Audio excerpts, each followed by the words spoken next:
Bienvenido, gracias por la paciencia, por venir aquí a ver laboratorios que están bajo el suelo. Vamos a tener allá a Francesc Monraval y ahora os dejo con Sergio Pastor, que os va a explicar un poco de qué va todo esto. Vale, bien, bienvenidos a todos. La culpa mía que soy físico teórico y he tocado lo que no debía. Bien, la idea, lo que vamos a hacer es conectar con un investigador de nuestro instituto que está bajo tierra, está en un laboratorio subterráneo debajo de una montaña en los Pirineos. Y lo que yo voy a explicaros en 3 minutos es por qué narices está bajo tierra y por qué medimos cosas bajo tierra. Entonces, la idea es la siguiente. ¿Esto no me va? La idea es la siguiente. Ahora mismo, en vuestra casa, en todos sitios, tenemos lo que se llama radioactividad ambiental. La radioactividad ambiental es que estamos rodeados de partículas, de un montón de partículas, y esas partículas pues proceden de la Tierra, de los materiales que tenéis en las paredes, de los rayos cósmicos que vienen del espacio, de un montón de sitios. Pero es una radioactividad natural. Ya sé que la palabra radioactividad da un poco de miedo y demás, pero esto es algo que está continuamente rodeándonos y estamos acostumbrados. Y ese tipo de partículas pues pueden ser partículas que conocéis como los electrones, los protones, los neutrones, o otras un poco más complicadas como los neutrinos. En fin, por ejemplo, los rayos cósmicos, que son la radiación que viene del espacio, nos están continuamente atravesando del orden de unos 100.000 rayos cósmicos cada hora nos atraviesan. Y nosotros no nos enteramos porque es una radiación a la que estamos acostumbrados. Una de las actividades que tenemos hoy mismo, si os acercáis luego a la nave experimental del instituto, es que podéis ver partículas en directo con algo que se llama una cámara de niebla. La cámara de niebla es un aparato que nos permite ver esas partículas que nos rodean y que nuestros sentidos no son sensibles, las podemos ver con este aparato. Y es bastante divertido porque es como mirar el fuego. Estáis viendo ahí rayitas, y esas rayitas son distintas. Ahí hay un investigador, compañero mío, que lo explica muchísimo mejor. Bien. Pues cuando queremos medir otro tipo de partículas, por ejemplo, unas que se llaman los neutrinos, resulta que son unas partículas que son muy difíciles de detectar. Son tan difíciles de detectar que ahí os he puesto una serie de numeritos que veis ahí y veis como hay millones y miles de millones de neutrinos que están continuamente pasando alrededor nuestro y ni nos enteramos. De hecho, incluso somos emisores de neutrinos porque vamos por la vida emitiendo un poco de neutrinos del potasio 40. Bien, cuando queremos medir neutrinos, el problema es que esas partículas son muy difíciles de detectar. Se llaman fantasma porque ya sabéis que hay otras cosas que son fantasmas también, no solo los neutrinos. Son tan difíciles de detectar que la radiación que os decía antes, esa radiación ambiental, nos molesta. Y como nos molesta, lo que queremos es suprimirla, hacerla lo más pequeño posible. Y la única manera de hacerlo lo más pequeño posible es irnos bajo tierra. Cuando ponemos tierra por encima de nosotros y nuestro detector, lo que hacemos es que esa tierra actúa como de filtro y todas las partículas de la radiación ambiental no llegan al detector, excepto la que nosotros queremos medir. Por ejemplo, los neutrinos. Y por eso nos vamos bajo tierra. Ponemos un detector en el interior de una mina o en el interior de una montaña, como veremos ahora. Ese detector no le llegan las partículas de la radiación ambiental, pero sí podríamos medir otras que atraviesan todo como los neutrinos, o en el caso del experimento que vamos a ver ahora, lo que quiere precisamente es que no haya ruido, porque quiere medir una cosa muy rara. ¿Dónde está este observatorio? Este laboratorio está en Canfranc, en los Pirineos aragoneses. ¿Alguien ha estado en Canfranc? Que no sea físico. Muy bien. Si habéis estado en Canfranc, ahí hay una estación de tren más larga que el Titanic, que está abandonada, y justo en el túnel del tren que hicieron para conectar España con Francia, es donde aprovecharon para tener ahí una pequeña sala donde empezar a hacer experimentos, y luego ya lo ampliaron y ahora tenemos lo que se llama un laboratorio subterráneo de física. Y ahí es donde ponemos estos experimentos para detectar cosas muy raras. Bueno, lo que veis aquí es que conforme nos vamos a profundidades mayores, la cantidad de roca, la cantidad de material que tenemos encima es mayor y nos permite filtrar más todavía esa radiación ambiental. Todos estos nombres que tenéis aquí son nombres de laboratorios subterráneos que existen en el mundo. Por ejemplo, hay uno en Canadá, en Sudbury, que es el más profundo y donde menos radioactividad existe. De hecho, que estuvimos ahí hace unos cuantos años. Muy bien, el de Canfranc, como veis, no es de los más profundos, pero sí es lo suficientemente profundo para llevar a cabo alguno de los experimentos. Y en concreto, lo veis aquí, el laboratorio está debajo de una montaña que se llama el Monte Tobazo, si recuerdo bien. Sí, Monte Tobazo, o sea, justo ahí debajo.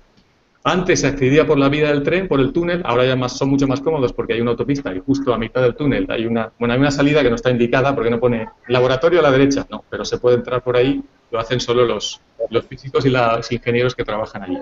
Y esta es la sala principal del laboratorio vacía. Esto es justo cuando la acabaron. Y ahora ya está empezando a llenarse con experimentos. Y justo es allí donde tenemos a Francesc, porque Francesc, que es este chico espabilado que tenéis aquí, con gafas, trabaja en un experimento que se está llevando a cabo desde nuestro instituto, pero en colaboración con gente de muchos países, que se llama NEXT. Y NEXT lo que quiere medir es una cierta propiedad del neutrino y lo va a hacer a través de medir una cosa que es tremendamente rara, que se llama un proceso de desintegración beta doble sin neutrinos. Olvidaros del nombre, lo más importante es que es un proceso que en principio pasa solo una vez cada 10 elevado a 26 años. O sea, que si tuviéramos solo un átomo de xenón, que es lo que vamos a ver, deberíamos esperar de media 10 a la 26 años para que se desintegrara. Afortunadamente, como tenemos muchos átomos, alguno de ellos seguramente va a sufrir este proceso y lo vamos a poder medir. Vale, pues eso es todo. Vamos a ver ahora si conseguimos hablar con Francesc. Sí. Si lo conseguimos. De momento vamos a verle, que ya es algo. Exacto. Yo voy a conectar la webcam para que él nos vea a nosotros. Sí, es este chico, se ha quitado las gafas, pero ese es. Siempre se agradece. Vale. Ya nos ves, ¿no? Sí, ahora sí. Vale, perfecto. Pues a ver, voy a ponerte en pantalla completa. Espero. Bueno, entonces nada, bueno, hola, soy Francesc, pero ahora sin gafas. Y nada, como ha dicho Sergio, estoy en el laboratorio subterráneo de Canfranc, que es un laboratorio que está bajo tierra, bajo los Pirineos. Y entonces la idea es contaros un poquito en qué consiste el experimento NEXT. Por eso Alberto está poniendo un cilindro de plástico encima de la mesa, que espero que no se le caiga. Y además contaros un poquito pues qué queremos buscar, por qué es importante lo que queremos buscar y también que digamos cómo se trabaja un poquito bajo tierra y qué peculiaridades tiene, pues eso, meterte en una cueva para buscar neutrinos, ¿no? Entonces, si os parece, vamos a empezar con... Os voy a empezar enseñando el laboratorio y cómo está ahora, porque creo que Sergio os ha enseñado una foto de cómo era el laboratorio hace unos años cuando estaba vacío, ¿vale? Y ahora, pues por suerte, hemos conseguido llenarlo un poquito más, ¿vale? Entonces, mirad, os voy a enseñar el laboratorio, ¿vale?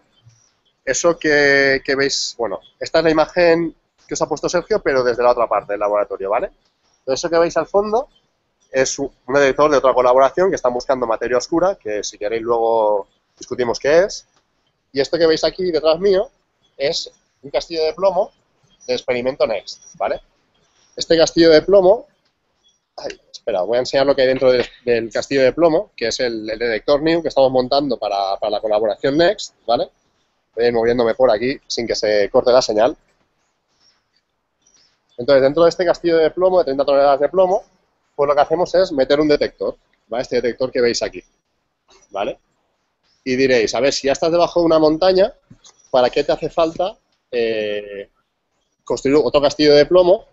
¿Y para qué te hace falta meter el detector dentro del castillo de plomo? Que seguro que es un coñazo meter 30 toneladas de plomo bajo tierra. Bueno, resulta que lo que os ha contado Sergio es verdad, pero no es toda la verdad. El problema es que aunque nosotros consigamos parar los rayos cósmicos con la montaña, ¿vale? Nos ayudan un montón para estos 100.000 eventos por hora que nos envía la atmósfera, digamos, resulta que todo el mundo es radioactivo, ¿vale? Y como ha dicho Sergio, nosotros mismos estamos emitiendo neutrinos, estamos emitiendo radiación. Y las piedras de la montaña también están emitiendo radiación. Entonces lo que hacemos es que tenemos que parar esa radiación y para eso construimos otra montaña de plomo que nos ayuda a parar toda esta radiación, ¿vale? Y esto es el castillo de plomo que veis aquí. Esa estructura que veis aquí detrás mío, pues es nada, como os digo, una caja sellada de plomo que nos ayuda a parar todos los rayos que vienen de fuera, ¿vale? Entonces ahí dentro hemos puesto el detector que os acabo de enseñar y dentro de esta caja de metal tenemos algo parecido a lo que Alberto ha puesto encima de la mesa, ¿vale? Entonces si queréis si Alberto me ayuda, os voy a explicar un poquito cómo funciona nuestro detector, ¿vale? Nuestro detector es lo que conocemos como una TPC o cámara de proyección temporal. Entonces, la idea de esta cámara es que es una especie de cámara de burbujas. No sé si habéis visto la cámara de burbujas de la que os hablaba Sergio, pero básicamente la cámara de burbujas nos permitía hacer fotos de lo que pasa en este detector. Una TPC nos permite hacer fotos, pero de forma continua, ¿vale? Entonces, cada vez que pasa una partícula cargada por dentro de nuestro detector, arranca electrones del gas que hay dentro, ¿vale? Estos electrones, nosotros creamos un campo eléctrico en el detector, de forma que estos electrones sienten este campo eléctrico. ¿Vale? El campo eléctrico está creado, Alberto, y señala la parte de deriva, ¿vale? Está creado vale, toda esa parte que está señalando Alberto es la parte de deriva. Entonces, cuando aparecen electrones ahí, se mueven hacia uno de los laterales, en este caso hacia el que está más pegado a vuestra derecha, ¿vale? Exacto, que es donde tenemos la zona de amplificación. Y ahí lo que hacemos es que cada electrón que llega a esa zona, hacemos que aumente su señal por un factor 1000 o por un factor que nosotros decidamos, ¿vale? De esa forma podemos hacer varias cosas. Por una parte, podemos contar el número total de electrones que llega a ese lado de la cámara, que eso nos permite medir la energía del evento original que ocurría dentro del detector, y por otra nos permite hacer una foto de la forma que tenía nuestro evento dentro de nuestro detector. En esta parte de aquí nosotros lo que hacemos es meter unos detectores de luz que se llaman detectores multiplicadores de silicio, que funcionan como si fuese una cámara de fotos, ¿vale? Es como si tuviésemos una CCD, pero que son mucho más sensibles a la luz. En el caso de una CCD, nosotros típicamente necesitamos pues miles de millones de fotones. En nuestro caso, para detectar la luz con fotomultiplicadores de silicio, con 3 o 4 fotones tenemos bastante. Entonces, toda la parte esta que veis aquí la cubrimos con esta cámara de fotos, digamos, pero en lugar de tener resoluciones de megapíxeles, tenemos resoluciones de miles de píxeles, ¿vale? Pero aún así tenemos suficiente para reconstruir la forma del evento dentro de nuestro detector. Y con eso podemos distinguir qué tipo de evento es. Nos ayuda, digamos, a distinguir qué tipo de evento es. Si es un electrón, si son 2 electrones, si es un muón, si es una partícula que viene de fuera, si es una partícula gorda como una alfa.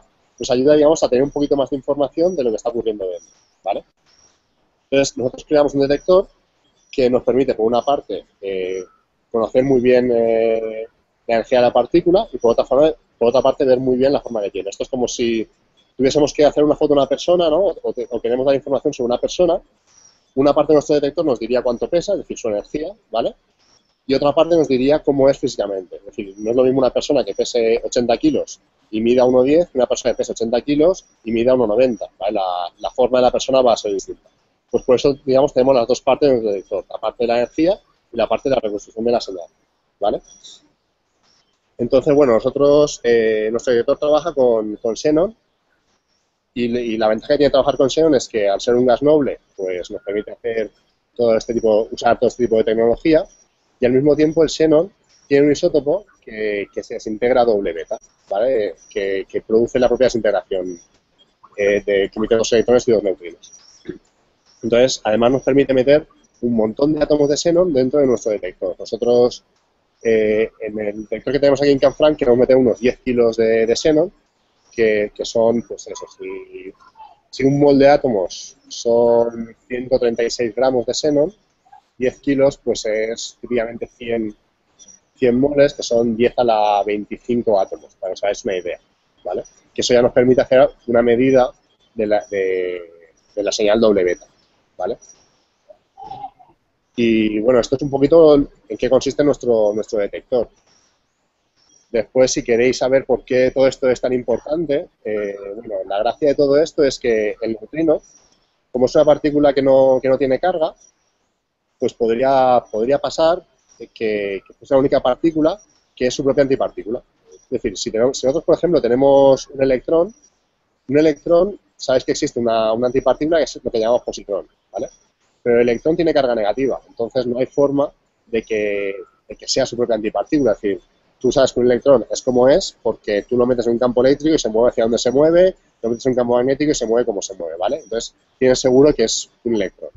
En el caso del neutrino y del antineutrino, la cosa no está tan clara, porque al no tener carga y a interactuar tan débilmente, podría pasar que lo que nosotros llamamos neutrino y antineutrino no fuese en realidad dos partículas distintas, sino que fuese algo, fuese, digamos, una diferencia más pequeña. Fuese simplemente que uno, digamos, cuando se mueve, gira hacia un lado y el otro gira hacia el otro. Esto es una hipótesis que hizo un físico italiano, da Ettore Majorana, hace unos 80 años o casi 100 años ahora. Y la verdad es una idea muy bonita. Y además esto, de alguna forma, nos ayudaría a explicar la rotura de simetría materia-antimateria. Es decir, si habéis estado hablando con la gente de aceleradores, os habrán contado que por cada partícula que creamos en un acelerador de partículas, pues se genera también una antipartícula. ¿Vale? Entonces, bueno, todo eso a los físicos en principio nos gusta mucho porque decimos, mira, qué bien, es todo simétrico. Yo, por cada electrón que produzco un antielectrón y lo hago todo a la vez y es todo, ¿sabes? Qué bonito todo. Pero al mismo tiempo nos preocupa un poco porque daros cuenta de que si eso fuese así y esto fuese lo que pasó cuando se generó el universo, lo que pasaría sería que hubiésemos generado un universo de materia, un universo de antimateria, y estos dos se hubiesen colisionado y hubiesen desaparecido. Tendríamos solo fotones, ¿vale?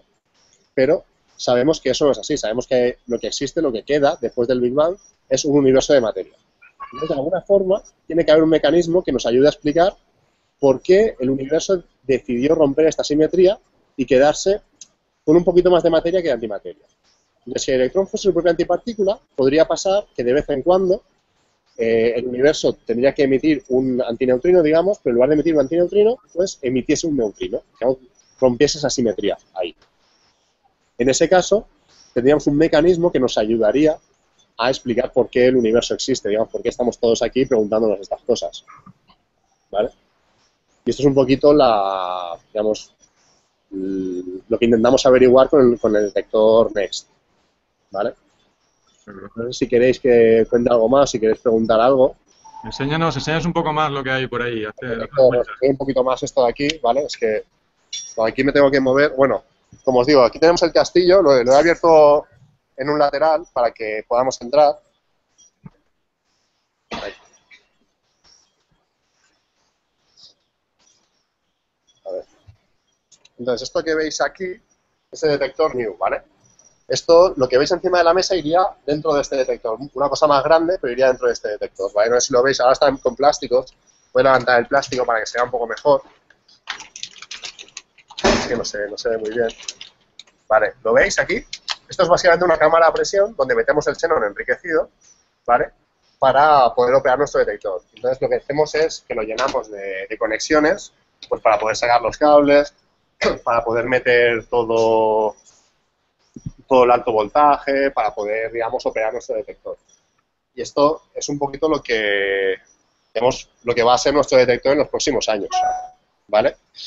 Después, pues, aquí en Canfranc hay otro experimento corriendo, que es el experimento RDM. Es un experimento de materia oscura. A ver si lo veis ahí al fondo, ¿vale? Esta montaña blanca que veis aquí, ¿vale? Es un experimento que busca encontrar la materia oscura del universo, que no sé si lo conseguirán. Y básicamente, bueno, ahora está todo el hall experimental llenándose de cosas para ayudarnos a operar nuestro detector, para ayudarnos a acabar de montarlo. Aquí, bueno, como veis tenemos... Ay, no lo veis aún. Aquí tenemos cuidado. Aquí tenemos mesas para ayudar a mover nuestro detector arriba y abajo, para ayudarnos a trabajar. Esto, voy a intentar enseñaros el castillo de plomo un poquito por aquí. Aquí me está ayudando Alberto, es un chico del laboratorio, pero no quiere salir en la cámara. Todo esto que veis aquí, pues es eso, nuestro castillo de plomo, que nos ayuda a prevenir la radiación. No sé si lo veis bien o es complicado moverse por aquí con el ordenador. Vemos lo que se puede ver, no te preocupes, está bien. Vale. A ver si hay alguna pregunta, Alberto. También, si alguien quiere hacer alguna pregunta, ahora es el momento, os paso el micro para que pueda oír francés. Una pregunta, tenemos una pregunta de una valiente. Vente por aquí, que te vea la cámara. Ponte aquí. ¿Qué pregunta?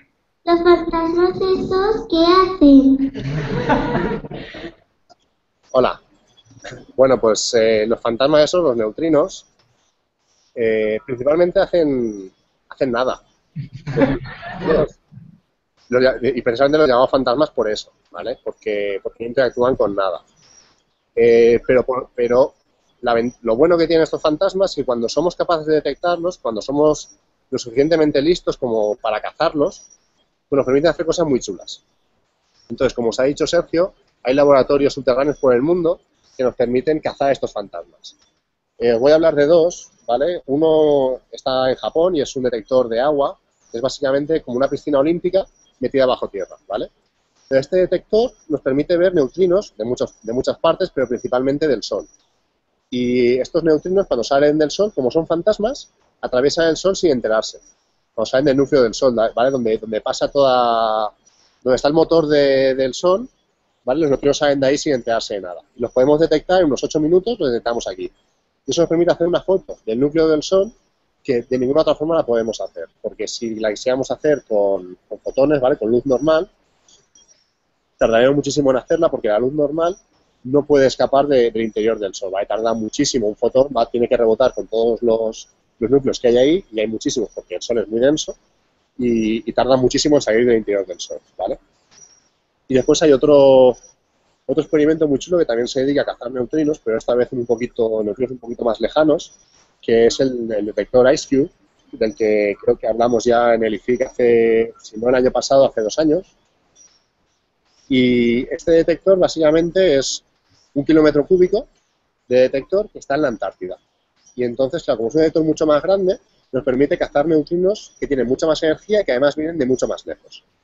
Y eso nos ha permitido cazar neutrinos que vienen de fuera de nuestra galaxia. Es decir, estamos haciendo astronomía con neutrinos y estamos viendo cosas que con la luz normal nunca podríamos ver. Porque cuando hay un poquito de polvo o cuando hay estrellas, cosas de estas, nos paran la luz que hay detrás de esas estrellas o de este polvo, mientras que los neutrinos no se enteran. Los neutrinos, el polvo, todo lo que hay por medio, no se entera. Y por eso, digamos, estos fantasmas son tan útiles, ¿vale? Porque nos permiten, digamos, hacer una radiografía tanto del Sol como de las galaxias que nos rodean. ¿Has respondido a la pregunta o te has quedado? Yo creo convencida completamente. Parece que huye, por lo tanto debe estar convencida. No, que los fantasmas no asustan, estos fantasmas no asustan. ¿Más preguntas? ¿Nadie quiere preguntar nada? No me lo creo. ¿Lo habéis entendido todo? Imposible. Bueno, yo sí tengo una pregunta. Tú te estás quejando todo el rato de que tenéis radiación que os va a molestar y que os metéis bajo tierra para que no os lleguen todas esas duchas de partículas que vienen de la atmósfera, pero también nos ha contado Sergio que toda la materia de la que estamos hechos tiene radiactividad y también está emitiendo partículas continuamente. Entonces, ¿qué hacéis para escaparos de vuestra propia radiactividad, ¿no? De la radiactividad de vuestro propio aparato? Bueno, lo que hacemos principalmente es que si alguien se acerca a nuestro detector, le pegamos un tiro. No intentes acercarte aquí, Alberto. No, ya ves lo que sucede cuando yo me acerco a cualquier cosa técnica. Sí, ya veo que no eres un buen fichaje para Next. Bueno, esto es un poco broma, es decir, no pegamos un tiro, pero sí que es verdad que no dejamos que nadie se acerque al detector. Es decir, el castillo de plomo que ahora veis abierto, eso tiene que estar cerrado. Y no, es decir, cuando estamos tomando datos, si alguien se acerca a nuestro detector y pone la mano encima, esos datos ya no valen. Porque nosotros somos tan radioactivos que estamos, digamos, bombardeando nuestro detector. Nuestro detector se vuelve loco. En cualquier caso, nuestro detector siempre está súper protegido. Es decir, no solo tiene la montaña de plomo, sino que además dentro del detector también ponemos una barrera de cobre ultra puro para aumentar toda esta protección contra la radiación externa. Pero aún así, efectivamente, tenemos que asegurarnos de que nadie se acerque al detector cuando se está tomando datos, ¿vale? Y sí, es una cosa que tenemos que ir con cuidado cuando estamos operando el detector, digamos, que tienes que ir, tienes que tener una zona donde no puedes pasar, por decirlo de alguna forma, que típicamente es el castillo de plomo, ¿vale? Pero vamos, sí, es una cosa delicada. Francesc, recuérdales cuánto pesa 1 litro de plomo. Pues 1 litro de plomo, para la gente que ha estado aquí limpiando todos estos cubos, ellos se lo saben mejor, 1 litro pesa como 13,5 kilos, más o menos, si no recuerdo mal, ¿no? Creo que sí. O sea, imaginaos que, por decirlo de alguna forma, un vasito de agua pesaría algo así como 4 kilos, ¿vale? Y sí, bueno, aquí básicamente teníamos que ir cubito a cubito, bueno, cubitos así, ¿vale? Limpiando y cogiéndolos con, ¿sabes? Como si estuviésemos en un gimnasio para montar todo este castillo. Y el castillo que veis aquí, que es un poquito más grande que yo, que mide 2 metros, pues efectivamente pesa 30 toneladas. Y sí, bueno, este plomo también hemos tenido que seleccionarlo en función de su radiopureza, es decir, aquí todo lo que hacemos para nuestro detector tenemos que hablar con la empresa a la que se lo compramos y decirle, vale, dame 30 toneladas de plomo, pero que sea radio puro. Y la empresa te dice, ¿radio quién? Porque, claro, la empresa está acostumbrada a, bueno, que le pidas una soldadura de una forma, que le pidas, no sé, cosas del día a día, pero la radiopureza es algo que en nuestro mundo normal nadie mira, nadie tiene en cuenta. Entonces, un poco, unas discusiones un poquito especiales con las empresas. Vale, más dudas. ¿Alguna otra pregunta? Yo tengo una más. Vale. ¿Cómo es que habéis coincidido ahí abajo vosotros y un experimento de materia oscura? O sea, aparte de porque sois unos inadaptados y nadie os quiere, ¿hay algo más que tengáis en común? Pues yo no conozco mucho esto de aquí de experimento, pero sí que parecen bastante inadaptados. Yo creo que es una forma, primero, de poner a todos los físicos juntos y que nadie se entere de que estamos por aquí, no molestemos a nadie. Y después, por otra parte, es que por lo que cuentan, los de materia oscura también tienen mucho problema con la radiación ambiental. En algunos casos incluso están peor que nosotros. Porque estos tíos lo que buscan es, digamos, que otra partícula que tampoco interactúa con nada, ¿vale? Y que, por otra parte, en teoría está llenando nuestro universo, ¿vale? Pues que interactúe en su detector. Pero en su caso, la señal que deja en su detector es mucho más pequeña que la nuestra. Entonces a ellos, pues también todo lo que le viene de la atmósfera y todo lo que viene de las rocas y todo esto, también les molesta. Además, a ellos hay cosas que aún les molestan más. Por ejemplo, los neutrones. A todos los neutrones prácticamente no nos molestan, pero a ellos sí. Y por eso ellos, es que no sé si lo veis desde aquí, ¿veis ahí la montaña esa, el cilindro ese blanco que veis ahí? Eso es su protección, que en nuestro caso es plomo, en su caso es plástico. Y diréis, a ver, pero si el plomo seguro que para un montón de cosas más que el plástico. Y es verdad, lo que pasa es que el plástico en su caso lo que hace es parar neutrones, que es lo que les molesta para su señal, ¿vale? Entonces estos tíos tienen un problema muy parecido al nuestro. Tienen un problema de que la radiación les molesta por todas partes y por eso se meten bajo tierra, y tienen el problema de que los neutrones les molestan y por eso rodean de plástico en lugar de plomo. Pero sí, al final son todo experimentos que lo que buscamos es alejarnos de todo el mundo, aislarnos, volvernos más frikis aún de lo que somos y protegernos un poquito de la radiación que nos da el mundo real. Vale, yo como alguien no me pare voy a seguir preguntando, o sea, más os vale que alguno vais a alguno preguntando. Tenemos una pregunta, vente para aquí así te ve la cara.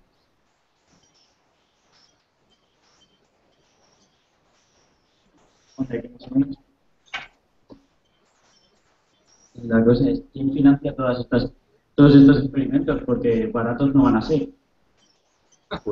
Qué buena pregunta. ¿Perdona, puedes repetirla? ¿Quién financia todas estas cosas? Porque baratas no creo que sean.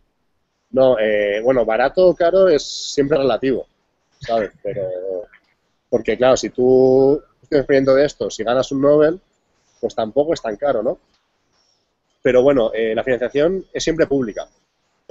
Aquí en nuestro caso tenemos dos fuentes de financiación, que es uno por parte del Gobierno de España, digamos, financiación nacional, y por otra, pues tuvimos la suerte de tener financiación europea. A nuestro jefe le dieron un reconocimiento, digamos, una fuerte financiación a nivel europeo que básicamente nos ha permitido acabar de montar este detector.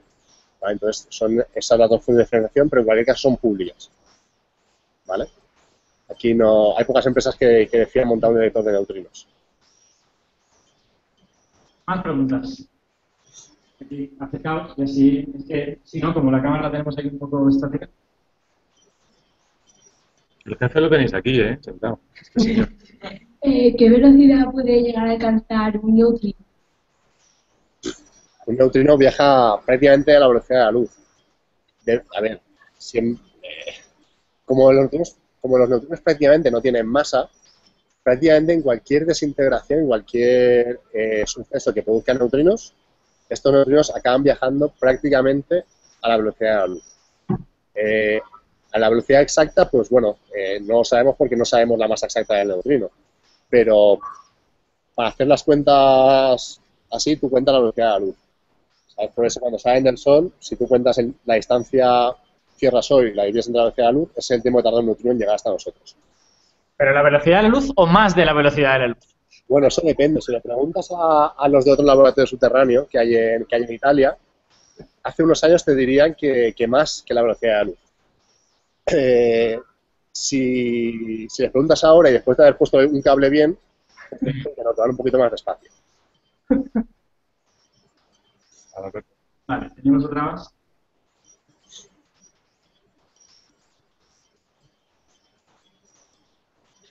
Todo.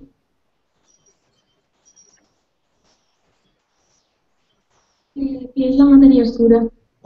¿Qué es la materia oscura? A ver, yo te puedo contestar, pero creo que esa pregunta es para Alberto o para Sergio. Para Sergio, para Sergio. Para Sergio, ¿verdad? Pues vale, que contestes.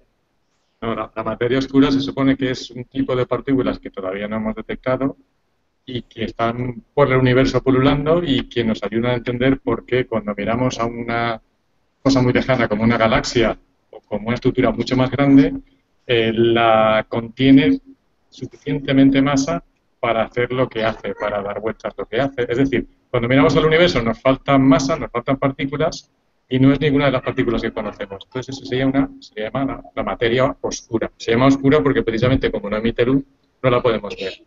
Y ahí, digamos que entre los físicos de neutrinos y los de materia oscura son todos los que copan todos estos experimentos subterráneos. O sea, llegan allí y dicen, para ti el ala izquierda, para ti el ala derecha. Pero básicamente son todos esos tipos de experimentos que necesitan irse bajo tierra para que toda esta radiación no les afecte. La materia oscura es un tipo de partícula que pensamos que está por ahí, pero que todavía no hemos visto.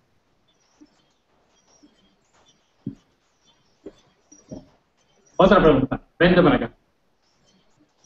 Hemos conseguido que se suelten, ¿eh? Al final. Sí. ¿Está bien? Muy bien, muy bien. ¿Y por qué? ¿Y cómo? ¿Y dormís en vuestras casas o dormís bajo tierra? ¡Qué gran pregunta! Pues mira, muy buena pregunta, la verdad. A ver, ahora mismo estamos en una fase en la que estamos aún construyendo detector. Entonces, yo sigo pensando que voy a conseguir dormir en casa. Pero como mi jefe está por ahí, creo que él me va a asegurar que más de un día me quedaré aquí dentro del laboratorio a dormir. Así que eso dependerá un poco de cómo de bien o de mal vaya el experimento. Si lo conectamos el primer día y los datos salen bien y todo funciona bien, pues podremos dormir en casa. Si eso no pasa, pues bueno, nos tocará quedarnos aquí hasta las 3, 4 de la mañana, dormir aquí en un saco, en mitad del laboratorio, y ya irnos a casa, pues bueno, a ducharnos al día siguiente o los 2 días. Pero sí, la física underground puede ser muy divertida. Puedes irte de acampada en lugar de la montaña, debajo de la montaña. Gracias. Le llaman los hobbits. Más cosas, más preguntas. Vente para acá.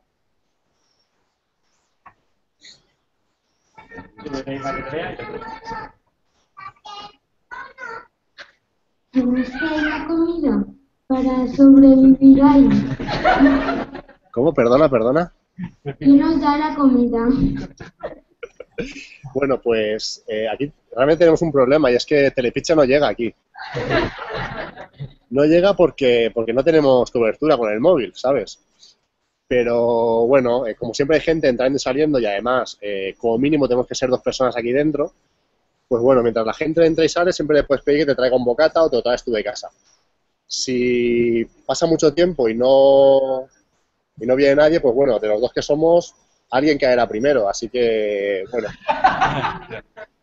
Pero no, a ver, en principio entrar, por suerte en este laboratorio entrar y salir es bastante fácil, accedemos por carretera y aunque nos tengamos que quedar aquí mucho tiempo,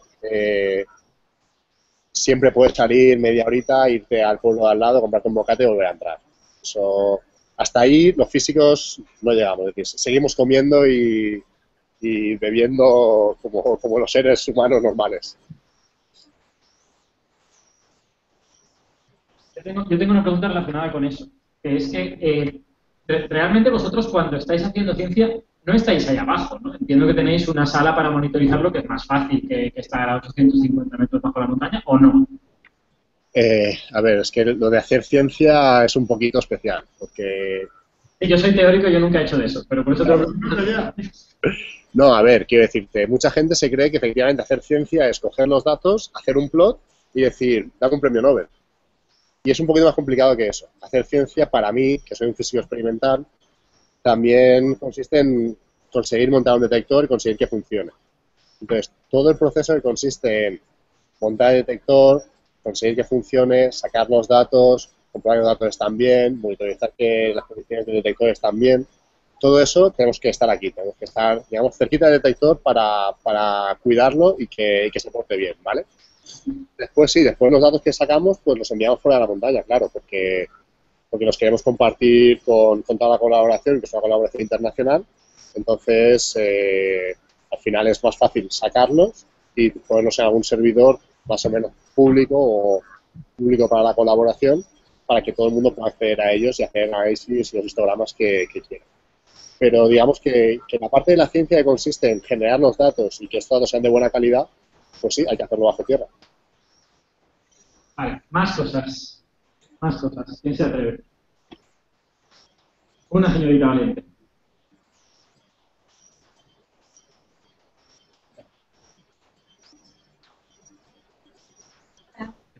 Quiero saber cómo ustedes regulan sus horas de trabajo, porque me imagino que por cada experimento ustedes necesitan una cantidad de tiempo y tienes que armar tu propio... ¿Cómo se llama? Eso es cámara, ¿no? Bueno, dices que tienes que armarlo y todo lo demás, estar ahí siempre preocupado de que funcione correctamente, además de los análisis de datos. Entonces, quiero saber si tú tienes, aquí hablar de contrato de trabajo es como reírse, pero ¿cómo regulas cuántas horas tienes que estar ahí? Porque si te quedas a dormir, ¿cómo es el tema? ¿Ustedes trabajan por resultados, por horas? ¿Cómo es eso? A ver, ¿Cómo? Juanjo quiere recordarte que él sigue estando entre el público. Vale, pues mientras Juanjo me escuche, aquí trabajamos por resultados, trabajamos todas las horas que haga falta. Y ahora que no me escucha, idealmente cuando el detector está funcionando correctamente, es decir, no tiene ningún problema, simplemente hace falta una persona monitorizando, digamos, controlando que toda la luz, que no se enciende ninguna luz de alarma, digamos, pues ahí hacemos una cosa que se llama shifts, que es básicamente turnos de trabajo, ¿vale? Entonces tú tienes una persona que está monitorizando el detector un cierto número de horas, típicamente entre 6 y 8 horas, y después coge el relevo otra persona, 24 horas al día, las personas se hacen turnos de noche y tal, pero bueno, al final trabajas un cierto número de horas. Efectivamente, y ahora me da igual que me escuche Juanjo, si el detector tiene algún problema, pues tienes que arreglarlo, porque además es que el tiempo en ciencia es una cosa muy preciada. Y por cada día que el detector está parado, es carísimo, digamos, carísimo ya no solo en dinero, sino en tiempo que no estás tomando datos, que tienes que, digamos, tu detector está parado, tienes que arreglarlo.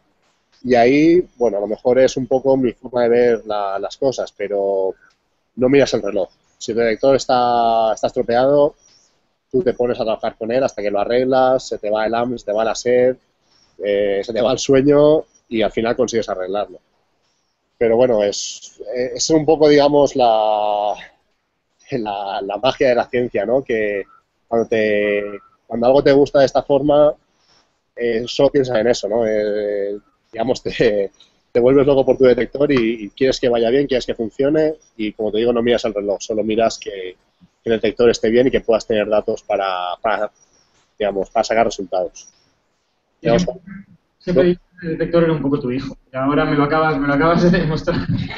Y bueno, como está Juanjo voy a decir que es mi primo, pero porque se llama su hijo que el mío, pero vale, sí. Vale, oye, ahora que decías esto de que el tiempo es muy preciado, se me ha ocurrido a mí una pregunta, ni siquiera voy a preguntar a los demás, pero hay una pregunta por aquí, pero antes voy a preguntar yo. Yo entiendo que cuando uno tiene un agujero muy grande hecho en la Tierra y hay experimentos que quieren estar ahí, yo entiendo que esto no se usará una vez, sino que en un momento dado se acabarán los experimentos y llegarán otros. ¿Cómo se gestiona eso? ¿Cómo se gestiona esa cola? ¿Os dan tiempo para 10 años o para 5 años y luego viene otro? ¿Cómo está el tema? Bueno, eso es una cuestión más bien política. En teoría, tú haces todo el papeleo, toda la burocracia para hablar con el comité científico que organiza esta cola, ¿vale? Y tú le dices, mira, a mí me hace falta este espacio en el laboratorio durante más o menos este tiempo. Entonces tú vas trabajando. Si este comité ve que tú vas teniendo resultados y que vas avanzando, pues siempre puedes pedir más tiempo, entiendo.